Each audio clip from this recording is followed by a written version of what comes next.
ఎప్పుడైనా నా బిడ్డ దగ్గర ఏదో చిన్న పరిశుద్ధత, క్షమాగుణం, క్షమించు అని అంటారేమో, అడుగుతారేమో అని చూస్తానే, అంతేగాని కష్టపెట్టాలని ఈనాడు కూడా అనుకోదు. అలా అనుకుంటే మొత్తం ప్రపంచమంతా శ్మశానం అయిపోయింది, ఏ ఒక్కడు కూడా మిగలడు.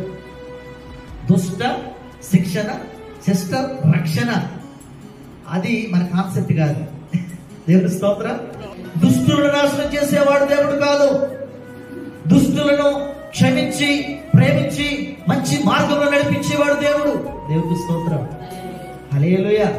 కాబట్టి ప్రభువునందు ప్రియమైన దేవుడు ఎంత దుష్టత్వంలో ఉన్నవాడిని ప్రభాని ఆయన కాళ్ళతో పడుకోవాలి, కరిగిపోయింది.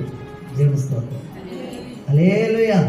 అందుకనే అననీయ సప్పీరా అపోస్తలుల కార్యములు 5వ అధ్యాయంలో చూచారా, అననీయ సప్పీరాలు తప్పించుకుందాం అనుకున్నారు.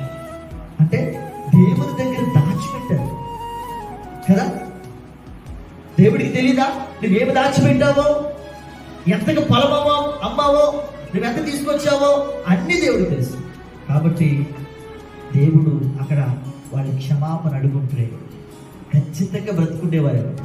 కానీ వాళ్ళు భర్త అనుకుంటే భర్తృతంగా భార్య, వాళ్ళిద్దరు కూడా ఏం చేశారు, దేవుడి సన్నిధిలో ఎంతే వచ్చిందండి, ఇదే ఇంతకే అమ్మా మేము పోను అని వాళ్ళు ఒక అబద్ధాన్ని స్ట్రాంగ్గా మాట్లాడారు. వెంటనే అక్కడికక్కడే చచ్చిపోయారు.